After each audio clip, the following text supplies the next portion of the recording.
The phrase clung to my tongue, a bitter, metallic shard. This is all my fault. It was a mantra of damnation, a toxic prayer I'd whispered into the void until the words had not just worn grooves in my memory, but had carved canyons in the very landscape of my soul. Each syllable felt weighted with the gravity of 1,000 shattered worlds, yet it possessed the blinding clarity of absolute truth. I didn't just think the words, I was the words, a living monument to a catastrophic failure of judgment. They were a brand, a permanent inscription that no amount of time, no measure of suffering could ever erase. Around me, the very notion of a landscape, a stable, understandable reality, had been viciously torn apart and stitched back together by a drunken god. It wasn't a place. It was an impossible, throbbing wound. The air itself was thick, humid, and alive with the silent, terrible breath of unreality. Overhead, the sky was a testament to the laws of physics being rendered into a sick joke. Not just 7 or 8, but a countless kaleidoscopic layerings of atmospheres stacked like oil upon water. Striations, swirls, and violent merges painted a panorama that spanned every conceivable color and extended far into spectra my human eyes should never have been able to process. I saw wavelengths that named sorrow, and hues that whispered of forgotten dimensions. Light, sourced from nowhere and everywhere all at once, cast shadows with a malignant alien logic, upward, downward, and in hyperbolic directions that defied Euclidean geometry. The vessel sat there, the immovable anchor in this churning tempest of the real and unreal. It was just out of reach now, a mocking, perfect distance. It remained precisely where I had left it, where I, with such casual, criminal arrogance, had opened it. The otherworldly metal of its shell seemed to drink the very light, gleaming with an impossible, seductive beauty. It was whole, filled to the brim with everything, every possibility, every horror, every lost reality it had emptied into my world. Yet it was also a frozen catastrophe, shattered, exploding outward in an eternal looping moment of destruction. A hollow shell that had contained nothing at all. My mind, a desperate refugee in this new reality, thrashed against the contradiction, refusing to commit to which truth was less agonizing. When I tried to force my gaze upon it, my eyes simply burned in protest. A creature stumbled past, something that had once worn the familiar form of a human being, now horrifically augmented. Extra arms, trailing ribbons of gray, decomposing flesh may have once been the beautiful, streamlined wings of a being from a distant, terrible birth world.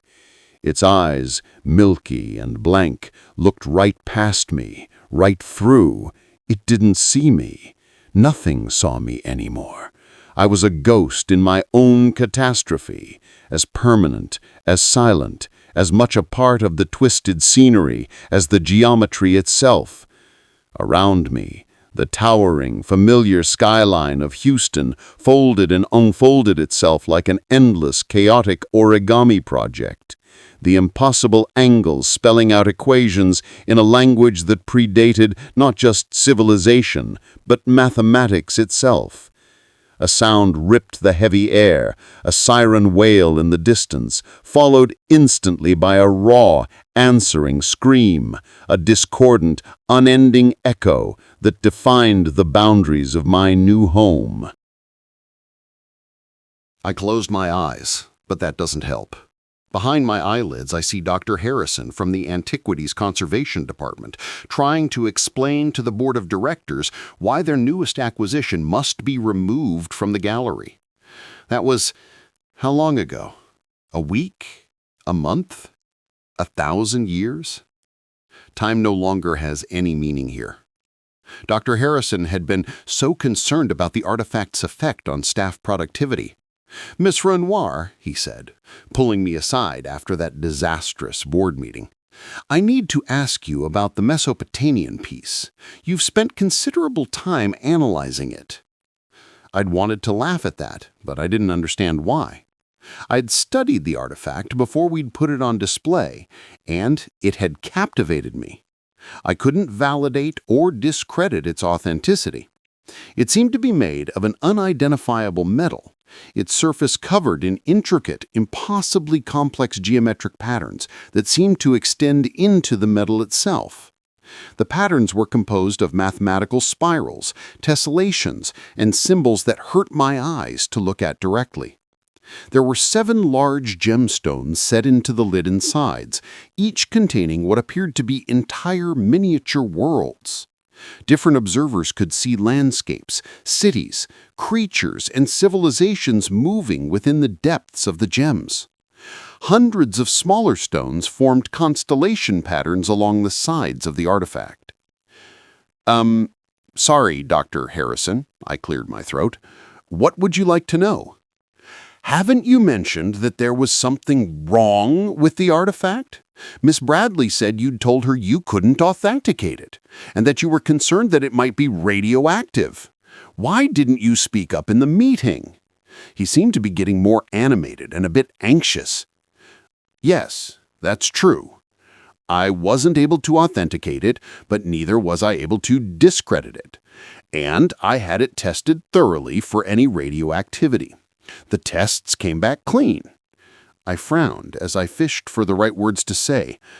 "It has some odd characteristics, like maybe its maker was a genius at creating optical illusions, but..." I shrugged weakly. "It's just weird, but the tests show it's not dangerous." Dr. Harrison frowned, his brow furrowed deeply. He made a sort of grunt before waving his hand dismissively. "But I believe it might be cursed, trapped. I do not believe anything so enigmatic should be put on display. We need to know more before letting the public near it." He stared at me for a while, but slowly he realized his arguments had been unconvincing. "For safety," he finished lamely. We stood in silence for a few moments, him wanting me to be convinced, me not knowing what else to say. He breathed out heavily in a huff, and with his head low, he shuffled off.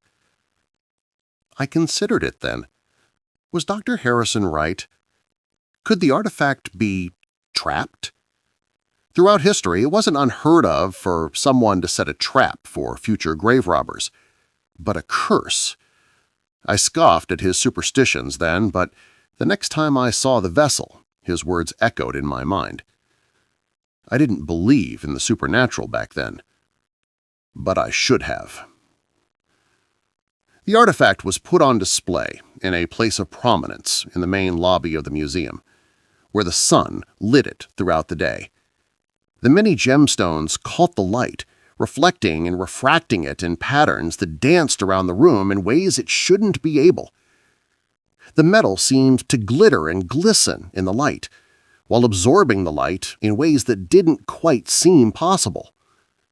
Many people entering the museum were captivated by the artifact. It drew the attention of all ages and persuasions, though none were as enthralled by its beauty or enigmatic presence as I was.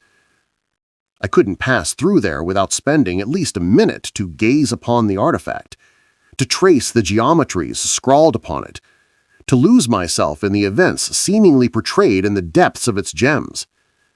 The first few days, I spent minutes that turned into hours puzzling over its origins, its purpose, its elusive nature. Then I wondered. It seemed to have a lid, but there was no mechanism. There were no hinges. When I'd examined it, the lid did not budge, like it might not have even been a lid, just a design characteristic that hinted at a lid.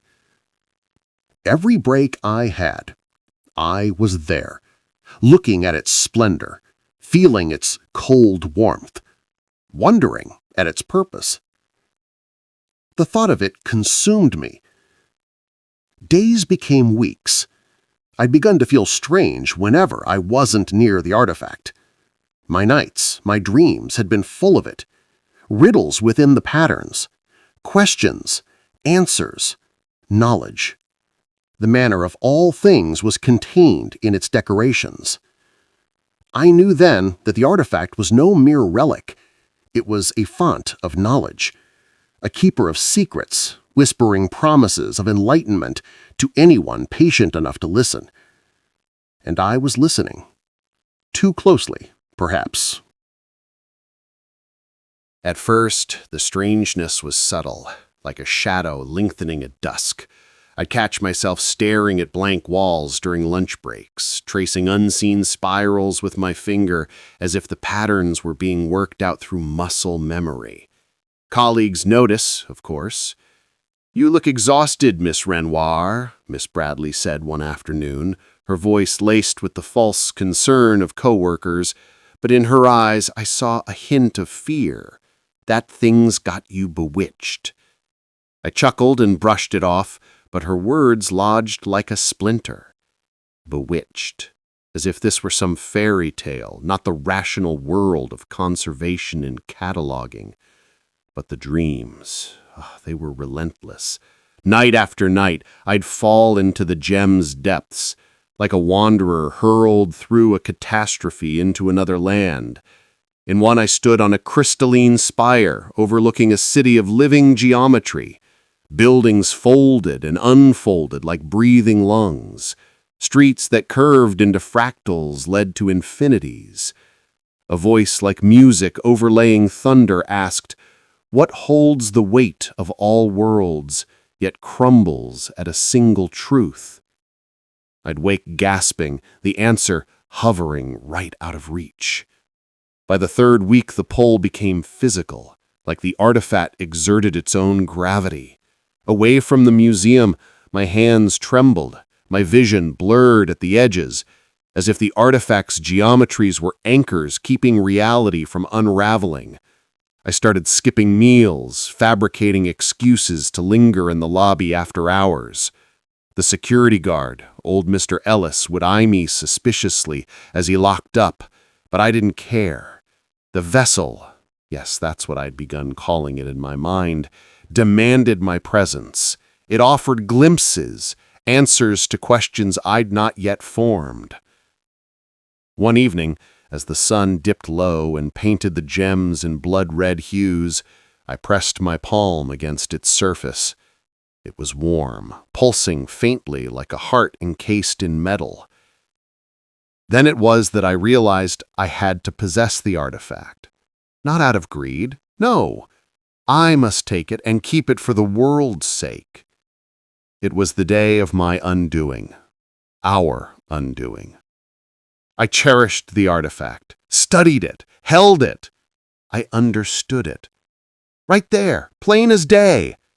The instructions, written for all the world to read in unmistakable English, of how to open the lid, to open the artifact. To open this vessel, grasp the lid with intent and lift. All things shall be opened unto you. I blinked, then closed my eyes, breathed a few breaths, slowly in, out. Then I focused once more upon the words. They still were there. Really? How could I have not seen them before? How could everyone else have missed them, too? I paused, and I wondered. What if it was trapped? Should I open it? A voice in my mind answered, "Of course, open it. Why would it have a lid if it shouldn't be opened?" I scanned the interior of the lobby. People were there, talking, gazing, laughing. But all were far enough away that I felt any trap this small vessel could have wouldn't affect them. Only me if it were trapped. I picked up the vessel, I held it in my left hand, and gripped the lid with my right. I tried to lift it open. Nothing happened. I looked closely at the seam where the lid and carcass met. I reread the instructions. Well, that didn't work. I frowned for a moment, then reconsidered the words. With intent. What intent? Just to open it? To see inside? To gain its secrets? All right. What secrets do you hold? All things. I want the knowledge of all things. I grasped the lid once more and lifted. Oh, how I wish now that I hadn't. For a fractured, agonizing moment, reality didn't just bend. It stuttered. The dimensional barriers, the invisible fragile membranes that kept here from there, thinned to gossamer and then tore completely. The space immediately surrounding the vessel began to fold in upon itself, not like cloth, but like a complex, living geometry collapsing into an unknowable singularity. Time ceased to be a river. It became a turbulent ocean. It ran backward into centuries and millennia before my own birth, then surged forward into futures long past the death of the sun and the final dissipation of the world. All these epochs, past, present, and future, were superimposed on the instant, a monstrous palimpsest that my consciousness was forced to read. The vessel, the source of this nightmare, continued its impossible work, turning inside out and outside in ways that made a mockery of every known physical law. My reality was being overlaid, overwritten, and utterly rewritten as its contents poured forth and simultaneously sucked inward, draining outward and inward at once, a perfect paradox of creation and destruction. It remained whole, flawless, gleaming, yet undeniably shattered into a million perfect, painful pieces. I surveyed the impossible scene. Demons, creatures of unspeakable, repellent vileness, sprinted, flew, killed, and dissolved.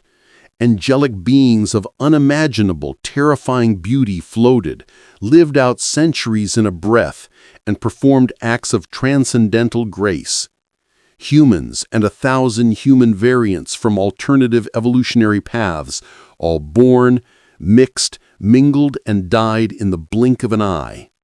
The sensory overload was a physical grinding against my skull, and just as I felt the fragile crystalline structure of my mind prepare to shatter like the vessel itself, a figure emerged. A towering figure, easily 20 feet tall, stepped from the heart of the vessel. Its features were an agony of perfection, shifting continuously between the most glorious, beautiful, and the most utterly terrifying aspects of every possible reality simultaneously. It was the absolute limit of existence made flesh. And then it looked directly at me. It was the first and only thing in this shattered reality that had noticed me. I felt its awareness land upon me like the weight of a dying star. It smiled.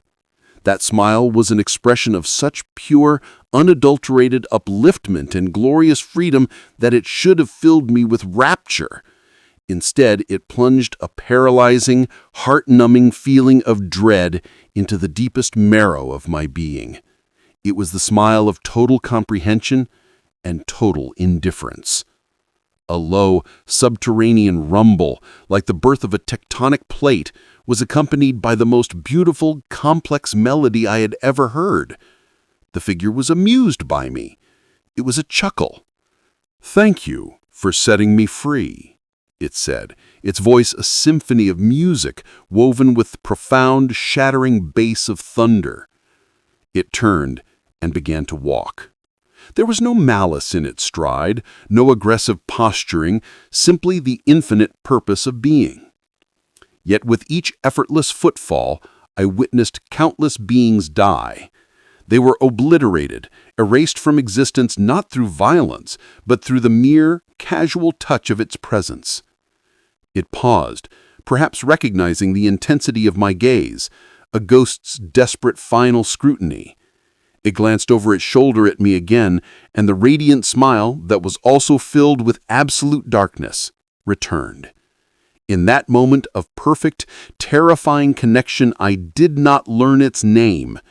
I simply remembered its name. A truth lodged in the universe's oldest secrets, Omniros. Omniros continued walking, stepping out into the shattered world and then through and into all worlds. In his wake, all things died and were immediately, flawlessly remade in his image, his concept, his reality. He was the end of all things and the beginning of all things, rendered in a single, unhurried gait. The sickening, profound reality crashed down upon me with the finality of a cosmic curtain call. I, in my reckless curiosity, in my ignorant lust for knowledge, had opened the vessel of all worlds. I, with my own hands, had freed Omniros. The ash and copper on my tongue solidified into lead. There was no escape, no mitigation, no absolution. This is all my fault. But what does one do when they are the only witness left to the death and rebirth of infinity? What is the appropriate penance for a crime that affects every moment, past and future, simultaneously?